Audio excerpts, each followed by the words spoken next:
पूर्ण कीर्ती सेवे लागी सेवक झालो तुमच्या लागलो निज चरणा अहो स्वामी तुकिया देवा येतवरी न करावा अहेरू पाय लक्ष्मीच्या हाती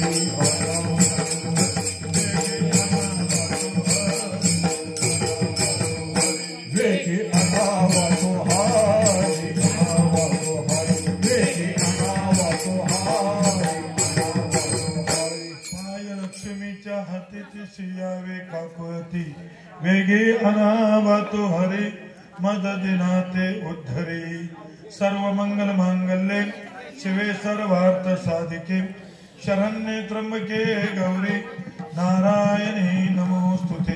आता बोलू नका, संयोजकांनी तिकडे चला, फक्त बोलू नका। 10 वाजून 3 मिनिटं झालेत, 11ला 3 मिनिटं असताना जय विठ्ठल, समजलं?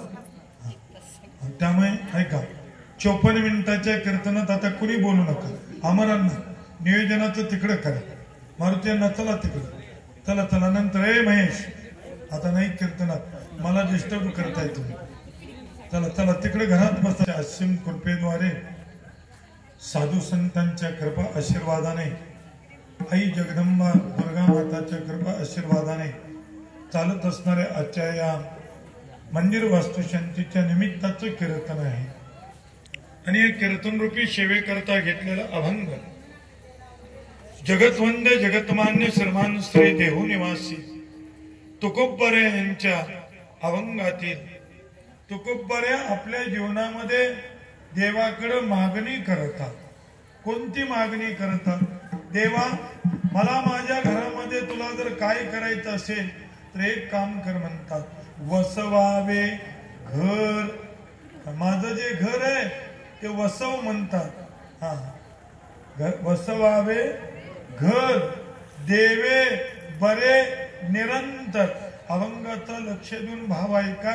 तुकोबरे म्हणतात, माझ्या घरामध्ये देवा तुम्ही निरंतर वसवा। वसवावे घर, देवे बरे निरंतर। वसवावे घर देवे, खरा अर्थ त्याचा असा, वसवावे घर देवे, देवानं माझ्या घरामध्ये निरंतर वसावं। प्रत्येक वसत असताना मग काय, ज्या वेळेला तो तुझ्या माझ्या अंतकरणात तू वसी, त्या दिवशी मग काय होईल, तुझाच संग मला चालू होईल। आणि तो संग कधी कधी घेईल देवा, तुझा संग आसनी।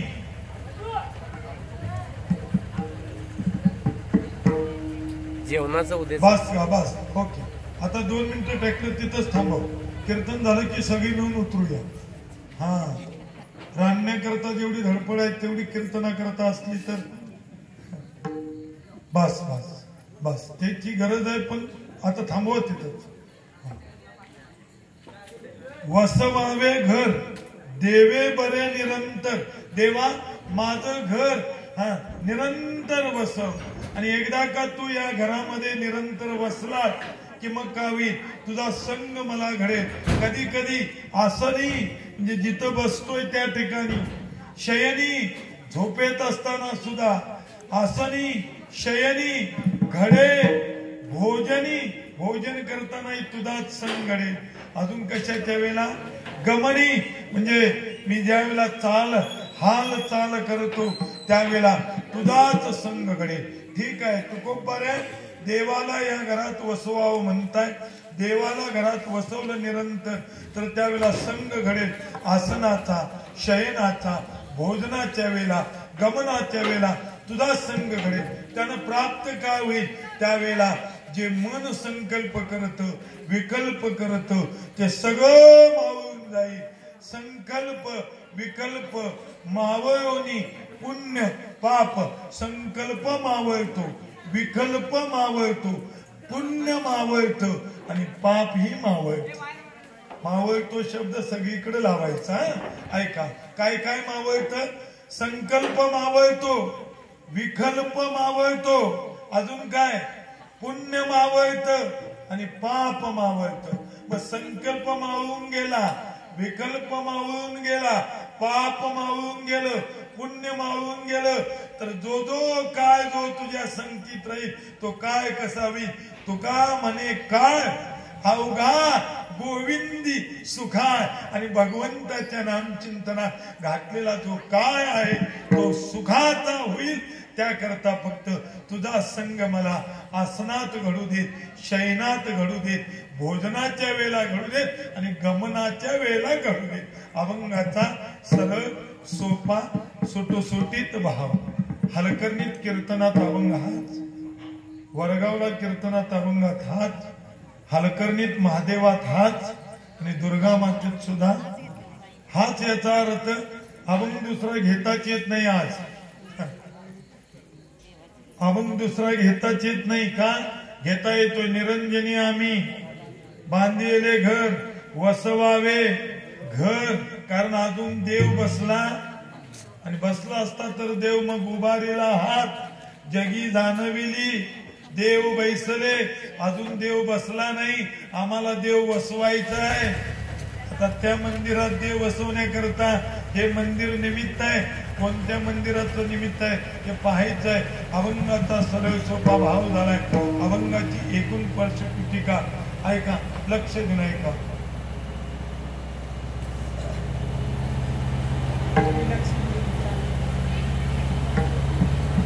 ते आता सवय पडली त्यामुळं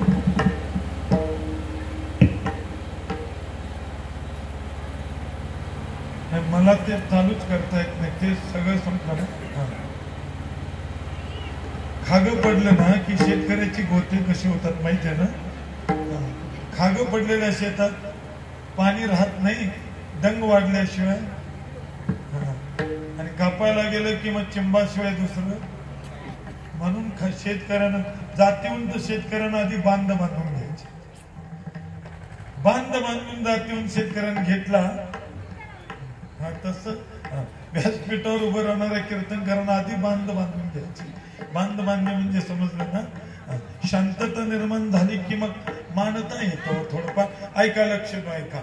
एकंदरीत या अभंगाचा भाव घेताना, या अभंगाच्या माध्यमातून चिंतन करताना जीवनामध्ये आपल्याला 3 गोष्टींची महत्व विषय मांडायचे. अभंगाची पूर्वपीठिका घेण्यापूर्वी अभंगाच्या या अभंगातल्या 3 विशेष महत्व आहेत. एक महत्व आहे, काही गोष्टी जीवनामध्ये आवश्यक आहे, काही गोष्टी जीवनामध्ये अनावश्यक आहे आणि काही गोष्टी जीवनामध्ये मनोरथाच्या अत्यावश्यक आहे. चिंतनाचा भाव घेताना आवश्यक गोष्टी ज्या आहेत जीवन चालण्याकरता, अनावश्यक गोष्टी आहेत जीवन बिघडण्याकरता आणि अत्यावश्यक गोष्टी आहेत जीवनाला त्याची गरजच आहे. आवश्यक गोष्टीमध्ये जर काय येत असेल अन्न वस्त्र निवारा. अनावश्यक गोष्टीमध्ये काय गरज आहे? एखाद्या माणसाला जगण्याकरता आपल्याला कशाची गरज आहे? अन्नाची गरज आहे. तहान लागली आपल्याला कशाची गरज आहे? पाण्याची गरज आहे. तहान पाण्याची गरज आहे. अन्न भुके करता गरज आहे. तद्वत नयन जेवण झाल्यानंतर आपल्याला तंबाखू आवश्यक आहे का अनावश्यक? माणसं जेवणानंतर तंबाखू खातात का खात नाही?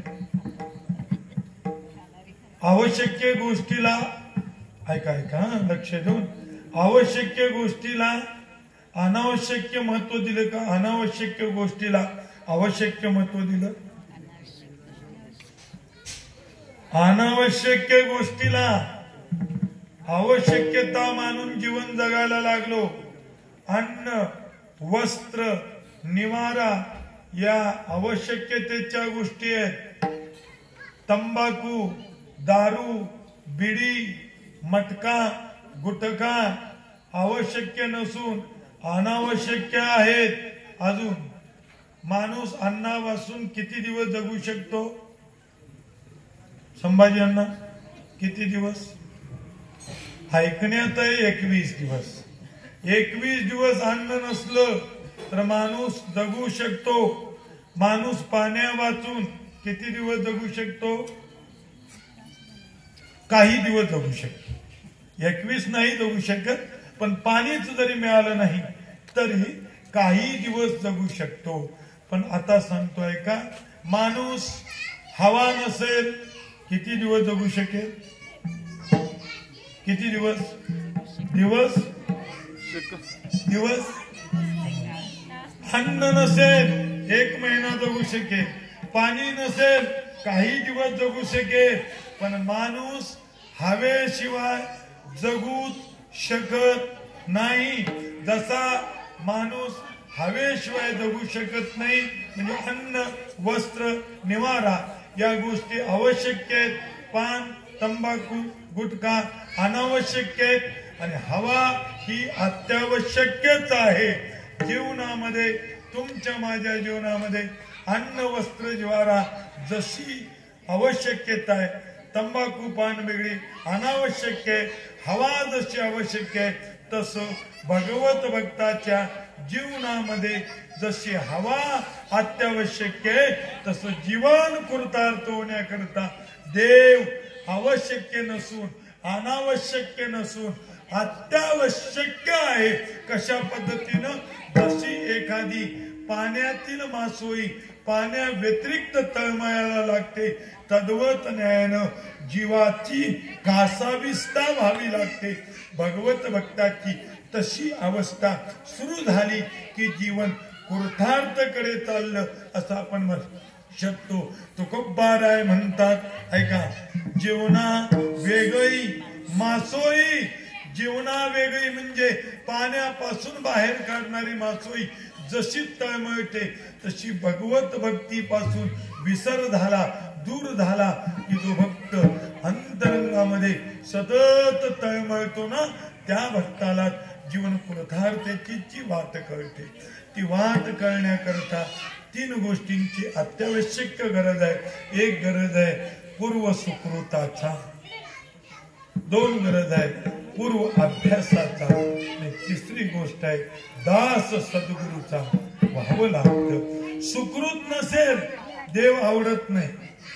बहुत सुकृताची जोडी, बहुत सुकृताची जोडी, म्हणून विठ्ठली आवडी, म्हणून विठ्ठली आवडी.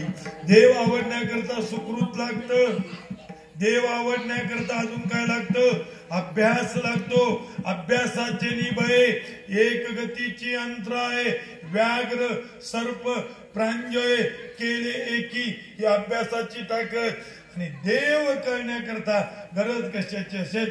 सद्गुरु वाचुनी सापडे ना धरावे ते पाय. आणि ज्यानी ज्यानी पूर्व सुकृत प्राप्त झालं, अभ्यास चालू केला, दास सद्गुरूचा झाला की मग कीर्तनात सुद्धा निर्भीडपणे, बालवय असून सुद्धा कीर्तनातली पहिली चाल म्हणण्याकरता येते. ते ताकद त्यात आहे. एवढ्या छोट्या वयात अभंग पाठ नाही, अभंग ज्ञात नाही. अजून तुकोबारांच्या गात्यात काही महाराजांनी बघितलाच नाही. पण म्हण म्हटल्यानंतर महाराज अभंग कुठला घेणार? लेकुराचे हित घेऊया की म्हटलं. ते म्हणाले मग माझं बरं झालं, अभंग पाठ आहे म्हटले. पण इथं आल्यानंतर लेकुराचे हितही गेलं, वसवावे घर आलं. अभंगाची सुरुवात झाली, दिडकी चालीतला अभंग आहे. वसवावे घर 2 शब्दाचा अर्थ आहे. आणि मग तो अभंग गाण्याकरता याकरता सुकृत लागतं, अभ्यास लागतो आणि दास सद्गुरूचा व्हावा लागतो. आमच्या शिरगावकर छोटे माऊली आपल्याला मनापासून धन्यवाद. मनापासून बोलणं खूप सुंदर. आता ती अवस्था करण्याकरता जीवनामध्ये अन्न वस्त्र निवारा याची आवश्यकता आहे, पण माणसं आवश्यक गोष्टीला अत्यावश्यक म्हणून महत्व देऊ लागले. अन्न किती गरजेचं आहे, केवढं गरज आहे. आम्ही कशा करता सतत धडपड मावशा, वीटभर पोटासाठी एवढी कार्य, पोट मोठे अन्यवार हिंडत असे, केवढं आहे ते. एक वीटभर आकारच्या पोटाला भरण्याकरता अन्न किती लागत असत, किती संभाजी काका. एक वीट पोट भरण्याकरता अन्न. केदारी महाराज, समजा भगवंतानं पोटाची जर लांबी एक हात ठेवली असती तर, एक वितईचं पोट ठेवलंय तर एवढी धडपड आहे. देवाकडे यायला वेळ, सप्त्याकडे जायला वेळ नाही. कुठं केलास का, काही नाही. तो का म्हणे जवळ पोट उभा संता पुढे वीतभर पोटा करताच आहे. बरं या पोटाला लागतंय तरी काय, तो कोपर्यंतच्या पोटाला देण्याकरता लई लागत नाही. लई नाही, लई नाही, लई नाही मागणे पोटा पुरता. आता ते देताना कसं दे, शिळे अथवा ताजे, ताज राहू देत, शिळ राहू देत. भुकेच्या वेळेला मिळालं अन्न केवढं लागतंय. भुकेच्या वेळेला तुकोबारा म्हणतात लागेल एवढं, शिळ राहू देत नाही तर ताज राहू देत. वस्त्र केवढं जुनं राहू देत, तुकोबारा म्हणतात नवं राहू देत, फक्त अंग झाकलं बास आहे. आणि घर केवढं असावं, साधारण किती असावं, प्रकाशांना केवढं असावं. 20 वर्ष कर्ज भागेल नव्हे एवढं, केवढं घर बसावं. आपल्याला आपल्या कुटुंबाला राहता येईल एवढं घर असावं. पण माणसं या 3 गोष्टी जेवढ्या पाहिजेत त्याच्यापेक्षा रात्रंदिवस या पोटा करता, या पोटा कारणे गा झालो पांगील जना, या पोटा करता केवढा झालो म्हणतात, या पोटा कारणे गा. या पोटा कारण पांगील झालो. आणि मग काय, इतक्या इतक्या घाईत आणि खाईत लोटलो ना, काल नाही. आता ते अन्न, अभंगाची पार्श्वभूमिका ऐकण्याकरता सांगतोय. आता ते अन्न पोटापुरता मिळावं, पण मिळत असणार अन्न घेताना त्या अन्नाचं महात्म्य आहे. अन्न दोष, अन्न महात्म्य. आम्ही जे अन्न खातो, आम्ही जे अन्न खातो ते अन्न आपण कुठलं आहे याचं महत्व आहे. तर अन्नावरती काय आहे, अन्न जसं आहे तसं रक्त आहे, रक्त जसं आहे तशी बुद्धी आहे, जशी बुद्धी आहे तसा विचार आहे, जसा विचार आहे तसा आचार आहे. आणि म्हणून सगळ्यात महत्वाचं जीवनात जर काय असेल तर अन्न महत्वाचं आहे. ते अन्न कोणाच्या संगतीतलं आहे, ते अन्न आहे कसं आणि ते कुठून आलंय याला फार महत्व आहे. याच्याकरता दृष्टांत छोटा आहे, ऐका लक्षणे. षडपंजरेवरती पडलेला भीष्म आहे, रक्तबांबाळ झालाय. आणि युद्धाचा प्रसंग आटपल्यानंतर अर्जुन म्हणतोय, कुणाला, अर्जुन म्हणतोय युधिष्ठिरला, थोरल्या बंधूला, युद्ध संपलंय. युद्धामध्ये सगळी पद्धत पाहिली तर आपल्या ठिकाणी असणारी बरीचशी आपली म्हणणारी अपटेष्ट मित्र, सगळे सोयरे सगळे नाश पावले. आता एक काम करावं लागेल. आता ते नाश पावलेत, पण एक शिल्लक राहिलाय. कोण, भीष्म.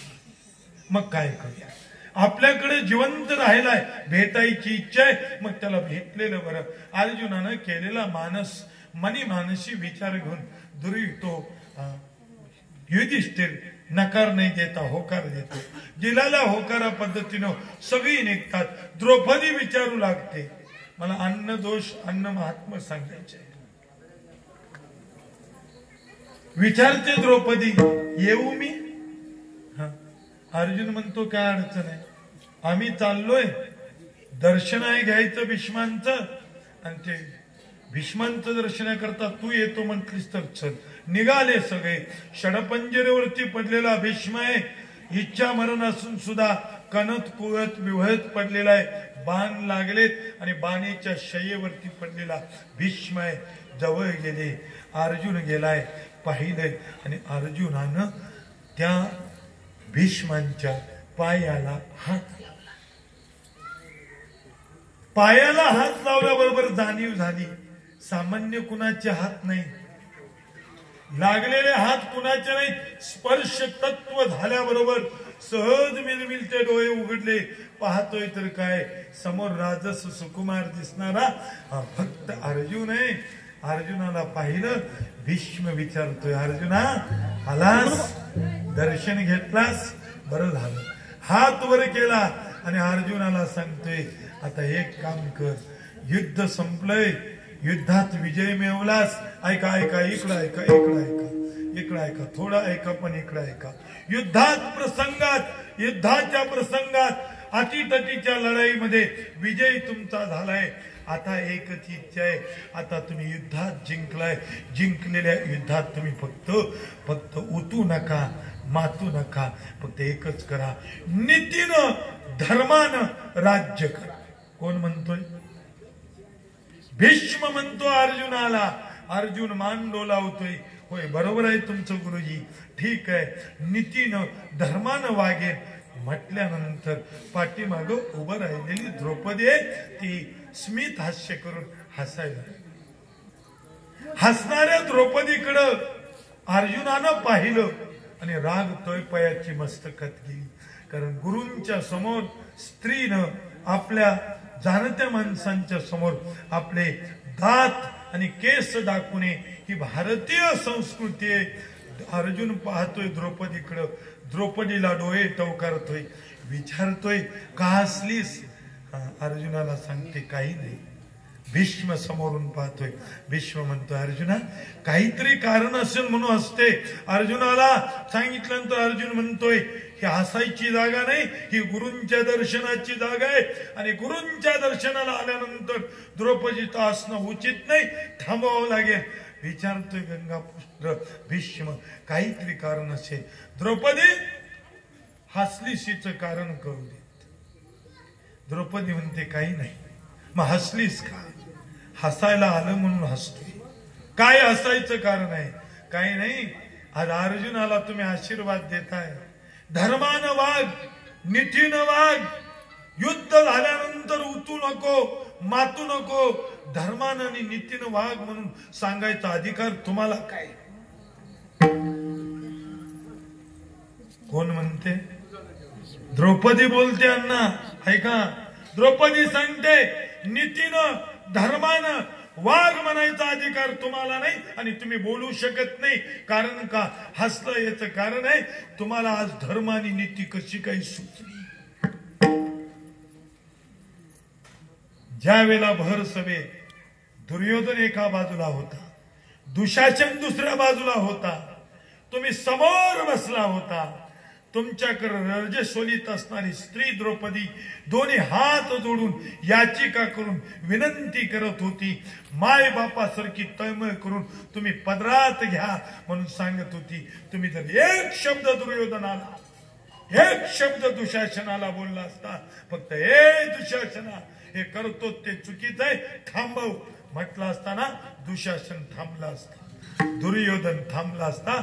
उघड्या डोळ्यांनी बघत होता, पण उघड्या डोळ्यांनी बघून सुद्धा चुकीच्याला पाठराखण केला आणि चुकीची पाठराखण केल्याचा परिणाम भर समेत दुर्योधन आणि दुशासनानं माझी साडी ओढली. त्यावेळेला तुम्हाला धर्म सुचला नाही, त्यावेळेला तुम्हाला नीती सुचली नाही आणि आज धर्म आणि नीती सुचते, अधिकार बोलायचा तुम्हाला नाही. समोर असणारा भीष्म द्रौपदीला हात जोडतो आणि सांगतोय, तुझं म्हणणं द्रौपदी बरोबर आहे, आज धर्म आणि नीतीनं वाग असं म्हणतोय, त्यावेळेला मला सुचली नाही, आज बोलायचा अधिकार नाही म्हणतेस बरोबर आहे, पण याचं कारणही तसंच आहे. मला धर्मनीती सुचली नाही, याचं कारण मी राहत होतो दुर्योधनाच्या बाजूला आणि खात होतो दुर्योधनाचं.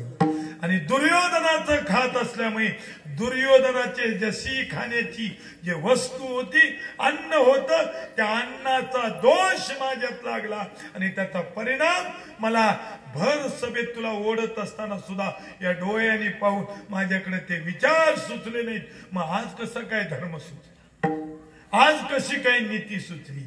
आज धर्मनी नीती सुचायला कारण एकच आहे, अर्जुनाच्या बाणानं लागलेलं या अंगातलं नासक कुसक चुकीचं दूषित विचारांचं रक्त वाहून गेलंय आणि अर्जुनाचे हात पायाला लागल्याबरोबर संत चरण रज लागता वासनेचे जळणी आणि मग मला फक्त मग राम नाम उपजे आणि राम नाम उपजायला लागल्यामुळे मला सुख नावाची गोष्ट कळू लागली आणि त्याचा परिणाम आज धर्म आणि नीती सुचली. कारण काय सांगतोय, अन्न आम्ही कुणाचं खातोय त्यावर प्रवचन रंगलं. माणसं म्हटली, महाराज प्रवचनानं तुमच्या लोकांना मंत्रमुग्ध केला. मी म्हटलं एका ब्राह्मणाचा नाश्ता खाल्लाय. वेदमूर्ती राजेश कुलकर्णीच्या कुटुंबानं महाराजांची सोय केली आणि मग शुद्ध पवित्र ब्राह्मणाच्या घरचा खिचडी खाल्ली तर संध्याकाळी, सकाळी खिचडी खाली तर संध्याकाळी प्रवचन उत्तम निघत असेल तर आयुष्यभर जर शाकाहारी माणूस जीवन जगत असेल तर किती मोठी उन्नती होईल हे परमार्थाची. अन्न वस्त्र दुसरा महत्वाचा.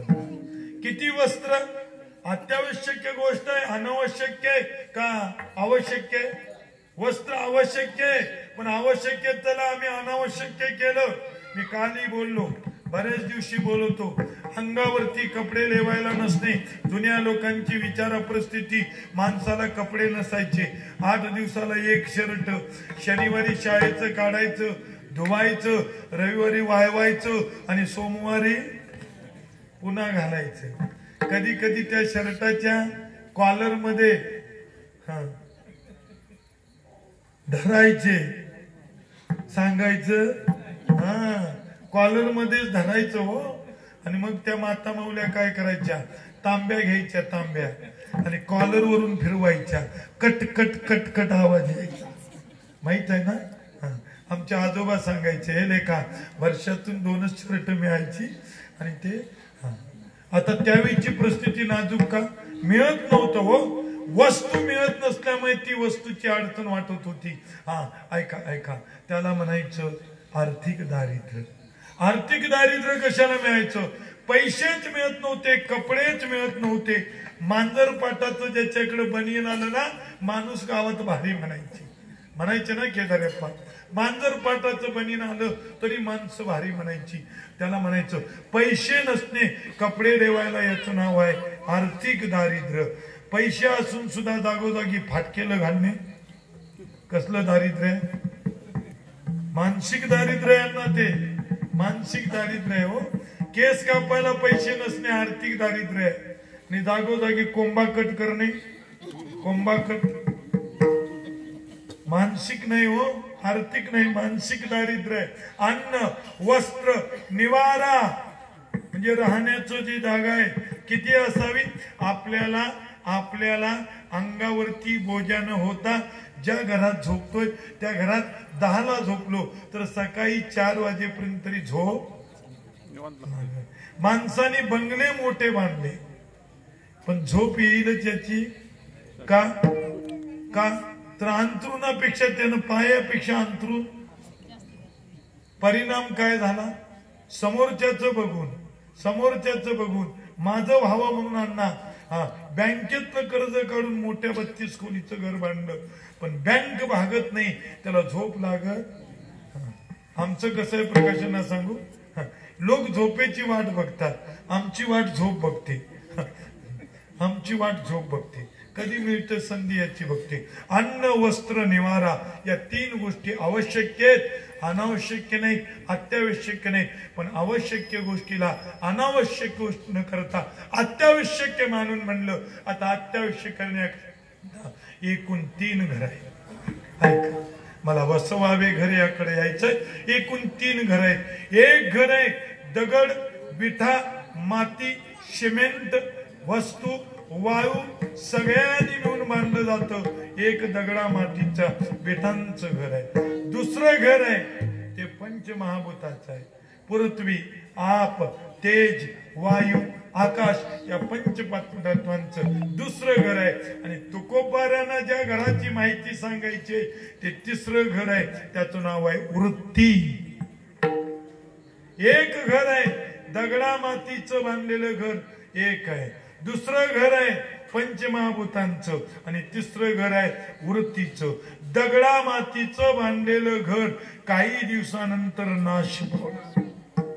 पंचमहाभूताचं घर काही दिवस झाल्यानंतर जायाचे शरीर जाईल क्षणात जाणार आहे देह जाईल जाईल यासी काळोबा खाईल। दुसरं घर आहे आणि तिसरं घर जे आहे ते वृत्ती नावाचं घर आहे। एक घरात दगडा मातीच्या घरामध्ये आम्हाला कधीच त्याचं वास्तव्य करता येत नाही। पंचमहाभूताच्या देहात कधीच वास्तव्य करता येत नाही, पण त्याच्या आत असणारी वृत्ती जी आहे त्या वृत्तीत देव साठवता येतो वसवता येतो आणि तो निरंतर ठेवता येतो। तुकोबाराय म्हणतात मला माझ्या जीवनात घर बांधायचं असेल तर कुठलं देवा मला मोडक्या असणाऱ्या माझ्या दगडा मातीच्या भिंतीच्या घर बांधण्यात हे आयुष्य माझं वाया जाऊ नये। पंचमहाभूताच्या देहाला माझं घर म्हणून या घराबद्दलची आसक्ती नको, तर या घरात असणारी वृत्ती जे त्या वृत्तीतमय तू निरंतर राहावं अभंगाचं पहिलं चरण।